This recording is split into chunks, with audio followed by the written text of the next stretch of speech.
이원석 검찰총장의 이 방침, 국민께 약속 이거를 꼭 수사팀들이 지켜야 되나요? 예를 들면 아니 소환 조사를 못 하게 됐어요. 그럼 영장을 청구해서 영장 발부해야 되나요? 그건 아니잖아요. 현실적으로 그게 되게 어렵잖아요. 수사팀 입장에서. 예.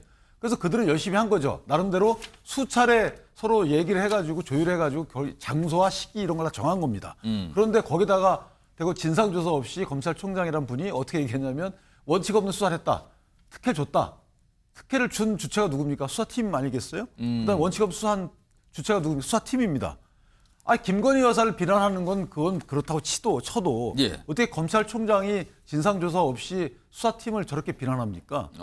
근데 소환 조사는요, 우리나라가 검찰인 이유예요. 과거에 고 노무현 전 대통령부터 시작해서 최근에 이재명 대표까지 검찰의 권위를 가지고 있는 이유는 포토라인에 그가 권력의 그 어떤 대통령일지라도 포토라인에 세울 수 있기 때문에 검찰이 힘을 갖는 겁니다. 여기서 예외인 사람이 한 명도 없었습니다. 그런 점에서 장소는 검찰에게 굉장히 중요한 문제인데 이걸 갖다가 휴대폰 반납하면서까지 조사했다? 말도 안 되는 일이 벌어진 거죠. 지난 20일 서울중앙지검은 김건희 여사에 대한 대면 조사를 진행하면서 이원석 검찰총장에게 사전 보고를 하지 않았습니다. 이른바 검찰총장 패싱 논란이 불거지자 이 총장은 사전 보고가 누락된 것에 대한 진상을 파악하라고 지시했습니다. 진상을 파악하고 경위를 파악해본 다음에 필요한 조치를 취하겠습니다. 그런데 이창수 중앙지검장은 대검의 진상 파악에 당장은 협조할 수 없다는 취지의 의견을 대검에 전달한 걸로 알려졌습니다. 서울중앙지검 관계자는 수사팀이 많이 힘들어하고 있다면서 곧바로 진상 파악을 진행할 경우 수사에 영향을 미칠 수 있어 시기를 연기해달란 취지라고 설명했습니다. 실제로 이 총장의 진상 파악 지시가 내려진 직후 명품백 수사를 맡았던 한 검사가 사표를 제출하기도 했습니다. 다만 검찰에서는 해당 검사에 대한 사표 처리는 보류 중인 걸로 전해졌습니다. 중앙지검의 진상파악 비협조와 관련해 대검찰청은 의견을 교환하는 과정이라며 진상파악은 계속하고 있다고 밝혔습니다. 총장 패싱 논란에 대한 진상파악 단계에서부터 이 검사장이 반발하면서 중앙지검과 대검 사이 갈등 양상은 더욱 심해질 걸로 보입니다. 검찰총장이 대검 감찰부에 감찰을 하는 곳이잖아요. 검사들에 대해서. 김건희 여사 조사 관련 진상파악 지시하라. 그러니까 장소가 검찰청이 아닌 이유, 비공개된 이유 등등등 이거 어떻게 왜 이렇게 된 거냐? 왜냐하면 그동안 이원석 검찰총장은 검찰총사 내에서 조사를 한다고 이렇게 얘기를 했는데 이게 안 된 거잖아요. 그래서 진상파악 지시하라 했어요. 근데 이 수사를 담당했던 부부장 검사가 어제 사표를 제출했다는 얘기가 나옵니다. 아니 열심히 수사했는데 감찰 대상이 된 거 이거 회의감 느낍니다. 사표 냅니다. 이렇게 됐다는 겁니다. 윤기찬 부위원장. 이게 일단 검찰총장의 생각이 관철이 안 된 거고요. 그 위에 진상조사 지시가 있었는데 그에 대해서 수사를 했던 검사가 사표를 낸 겁니다. 왜 반발한 거죠?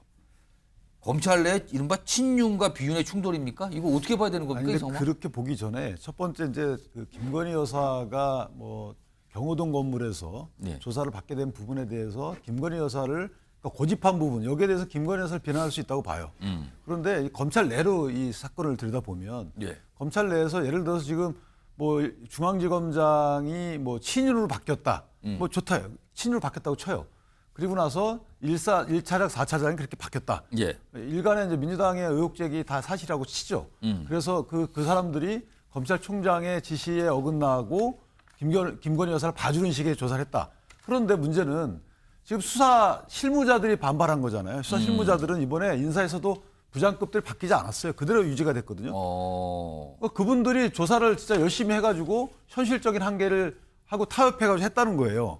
예를 들어서 이원석 검찰총장의 이 방침, 국민께 약속 이거를 꼭 수사팀들이 지켜야 되나요? 예를 들면 아니 소환 조사를 못 하게 됐어요. 그럼 영장을 청구해서 영장 발부해야 되나요? 그건 아니잖아요. 현실적으로 그게 되게 어렵잖아요. 수사팀 입장에서. 예. 그래서 그들은 열심히 한 거죠. 나름대로 수차례 서로 얘기를 해가지고 조율해가지고 장소와 시기 이런 걸 다 정한 겁니다. 그런데 거기다가 대고 진상조사 없이 검찰총장이란 분이 어떻게 얘기했냐면 원칙 없는 수사를 했다. 특혜 줬다.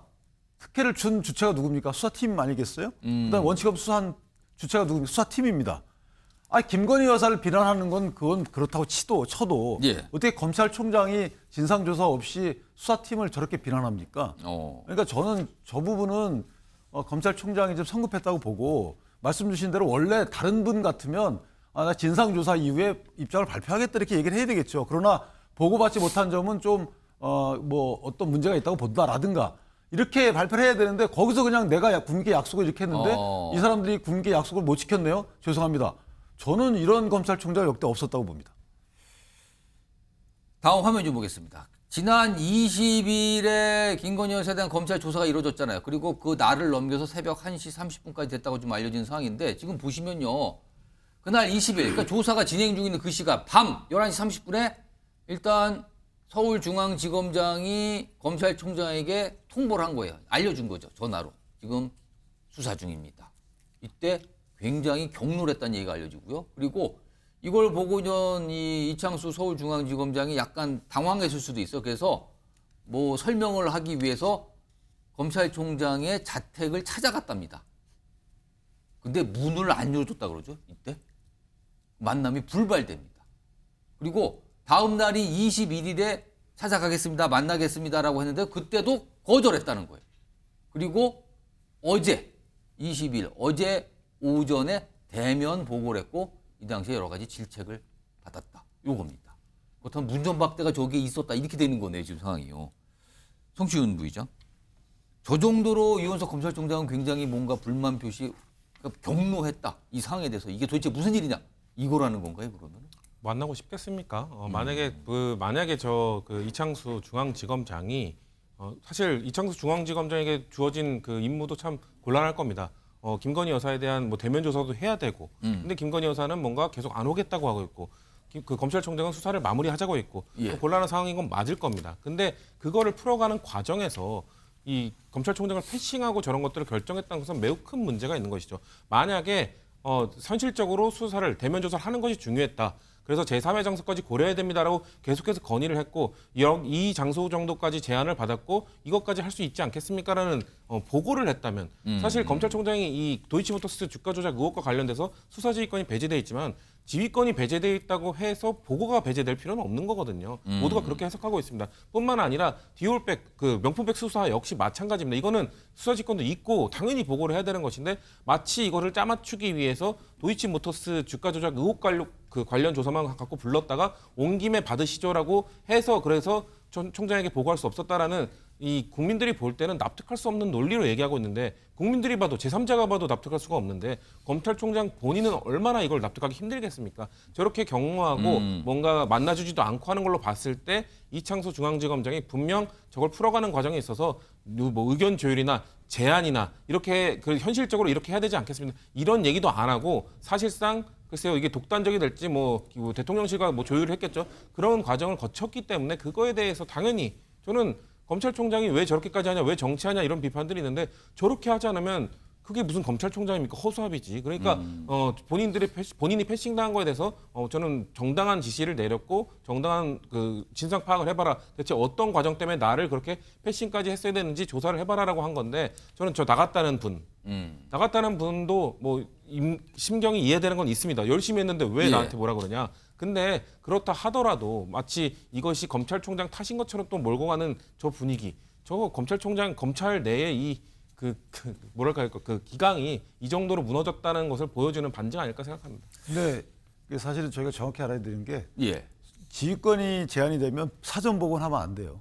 원칙적으로. 근데 이제 저희들이 얘기하는 거는 그래도 공식적이 아닌 비공식적으로 보고를 했어야 된다라는 취지로 얘기를 하는 거지. 사실 이원석 검찰총장이 그동안 특히 여러 가지 사안에 대해서 뭐 원칙대로 수사하겠다는 입장을 누누이 밝혔거든요. 그거는 아니 그런가요? 뭔가요, 자 그거는 보세요. 예. 저희가 이제 장소 갖고 이렇게 신중히 다룰 문제인가 하면 일단 봐야 돼요. 왜냐하면 장소 관련돼서 규칙 같은 데 보면요. 예. 원래 수사 검사는 그 변호인 등과 장소와 시기를 조율해야 돼요.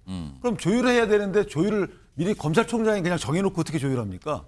두 번째, 그다음에 수사관서 이외에 대해 장소에서도 조사를 할 수 있어요. 예. 자, 이런 것들 종합적으로 고려하면 변화 여지가 있다는 거죠. 검찰총장이 지침을 주셨다 하더라도 수사 실무자를 하다 보니까 한계 부딪힐 수 있잖아요. 현직 대통령의 부인에 대해서 이원석 총장은 저렇게 쉽게 말씀하시지만 현실적인 한계가 있어요. 만약에 이원석 총장이 저게 자신 있으면 본인이 받아오시면 돼요. 대통령을 찾아가서 이렇게 합시다라고 본인이 받아오는 게 그게 검찰총장의 역할일 수가 있는 거예요. 오히려 열심히 해가지고 진짜 뭐 대면 조사를 성사시킨 수사팀에 대해서 저렇게 질책하듯이 예. 감사를 시키는 것이 맞느냐. 여기에 대한 문제의식이 있는 거죠. 그러니까 지금 두 분 말씀 들어봤는데 아니 검찰총장이 그럼 직접 하시던지 왜 불만이십니까? 라는 반응과 아니 이건 검찰총장은 당연히 불만 제기라고 문제 제기해서 진상조사 해야 되는 거 아닙니까? 이거는 수사하는 자체 이런 수사가 벌어진 자체가 문제 아닙니까? 이런 반응인데요. 여야에서도 목소리가 좀 있습니다. 들어보겠습니다. 그에 대한 당의 입장은 없었고 오늘 논의도 없었습니다. 예. 글쎄요, 그 부분은 뭐 검찰총장께서 하신 말씀이기 때문에 뭐 당에서 그에 대해서 뭐 말을 할 그런 내용은 아닌 것 같습니다. 이창수 서울중앙지검장은 당시 윤석열 검찰총장 시절에 윤석열의 대변인이었어요. 이분을 서울중앙지검장으로 임명할 때 내 혀처럼 내 생각을 잘 알고 있는 부부의 약점을 잘 알고 있는 사람이 수사를 하도록 해야 되겠다 이렇게 짜여진 각본이 있었지 않겠습니까? 이원석 총장이 본인의 말이 허언증 환자처럼 돼버렸으니까 그래서 어제 사과를 한 것이라고 보입니다. 자, 이런 상황에서 몇 가지 반응들이 있는데 우선 대통령실 관계자의 반응이 하나 나와 있는데요. 이것 좀 보겠습니다. 여기 보면은요, 여기 가운데 굵은 글자가 돼 있잖아요. 아니, 총장이 지금 정치를 하려는 건지 이해가 안 된다. 규정에 맞게 수사했는데 왜 문제를 삼는가? 이유를 모르겠다. 지금 정치합니까? 이런 반응이 나왔어요. 그리고요, 홍준표 대구시장이 여기에서 또 입장을 냈네요. 화면에 있습니다. 영부인 포토라인 세워 창피 주면서 분풀이해야 올바른 검찰권 행사인가? 실제적 진실 발견이 중요하지 수사 장소 중요한가? 이렇게 문제 제기됩니다. 하나 더 보죠. 여기 보면 간장종지 같은 그릇으로 질책하고 감찰 지시하니 이거 검찰총장을 향해서 저렇게 했네요. 간장종지 같다고. 자기 이미지만 내세우는 한동훈 같다. 여기에 또 한동훈 대표 끌어들입니다. 이런 반응까지 나왔어요. 자, 이런 상황에서 지금 사실은 비공개 조사하고요. 장소가 이제 경호처 부속청사였잖아요. 근데 여기에서 검사들이 가서 조사를 했는데 검사들이 핸드폰을 제출했다는 얘기가 나왔잖아요. 화면 좀 보겠습니다. 여기 보면 뭐 장소가 처음에 뭐 보안청사로 설명했다가 이제 바로 잡힌 게 제대로 나온 게 이제 경호처 부속청사 그리고 휴대전화를 제출했다고 그러죠. 검사들이 여기 들어가서 조사할 때는요. 그러니까 아마 연락은 안 된 상태에서 그러니까 김건희 여사 측에서 이게 뭐 노출 이런 거에 대한 걱정이 있었다. 그러니까 안 된다. 그래서 휴대전화. 그리고 사실은 이 통신이 이제 제한되게 되는 공간이잖아요. 그래서 휴대전화를 내놓고 검사들이 조사를 했다. 이런 내용까지 알려주고 있는데 이런 상황 다 포함해서 박찬환 교수님하고 최수영 시사평론가께 의견 좀 들어보겠습니다. 네. 박찬환 교수님. 검찰에서 조사 장소가 왜 중요하냐? 중요하지 않다고 그러셨는데 굉장히 중요합니다. 왜냐하면 일단 김 여사 수사에서 중요한데 지난 12월 달부터 수사팀에서 소환 조사를 주장했어요. 조사가 안 된 이유가 뭐냐 하면 소환을 안 하겠다는 거예요. 소환 안 나가겠다는 겁니다. 검찰에. 그래서 조사가 안 된 겁니다. 검찰이 조사할 줄 몰랐을까요? 아니 서면 조사할 수도 있고요. 방문 조사할 수도 있습니다. 그럼에도 불구하고 소환 조사를 실무진이 주장을 했기 때문에 안 된 거예요. 그럼 이제 와서 왜 그러면은 방문 조사를 했냐라는 겁니다. 근데 소환 조사는요. 우리나라가 검찰인 이유예요.